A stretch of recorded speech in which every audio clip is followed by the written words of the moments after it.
When I was a student, we wrote our reports in a biro on a pad of paper.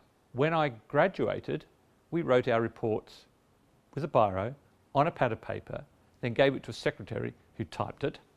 We then took scissors and sellotape and cut it up into pieces and rearranged it.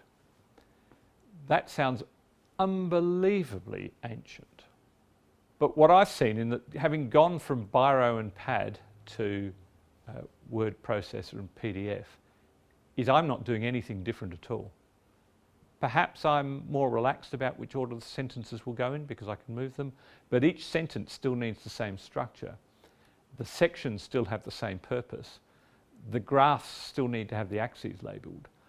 So I do think writing a report is a lifetime skill, and it won't matter how technology changes. When you are reporting on something that is important, that may make a big difference to your company, to your employer, to society, and you don't report correctly, it has consequences, and not only to yourself in your particular job, in your career, and how you might progress.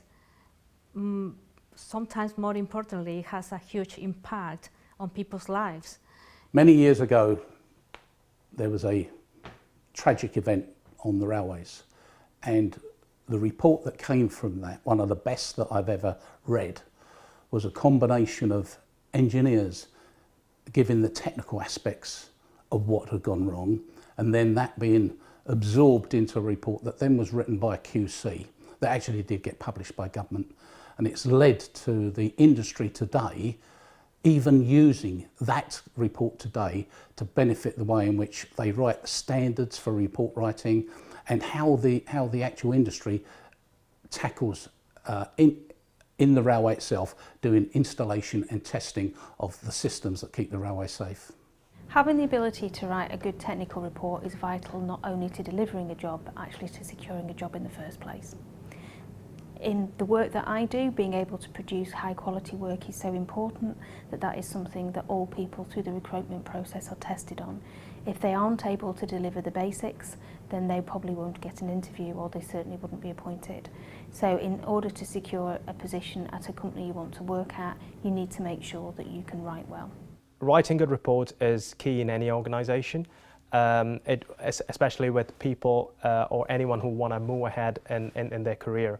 And if you have the ability to actually explain things, technical things in simple English, then I mean, managers would be always happy about it, and it's always a positive thing, and they would be really impressed with you. Being able to write a good technical report gives you really good credibility within the company. If you can write a good report and then get it across well, I think that's really beneficial and stands you in high regard.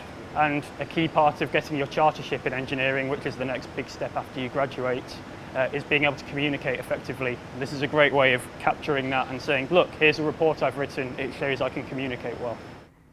If you have passion to be escalating up in your career, the only way to express your good work and good contribution is by learning how to make good reporting. If you cannot communicate to your colleagues, your clients, your boss, your subordinate, what you've done, what you think and why you think it, then you cannot be a good engineer. And I'm not overstating that. I do personally believe that the capacity to communicate is the highest level skill for engineers, and communicating and writing has a very big place in that.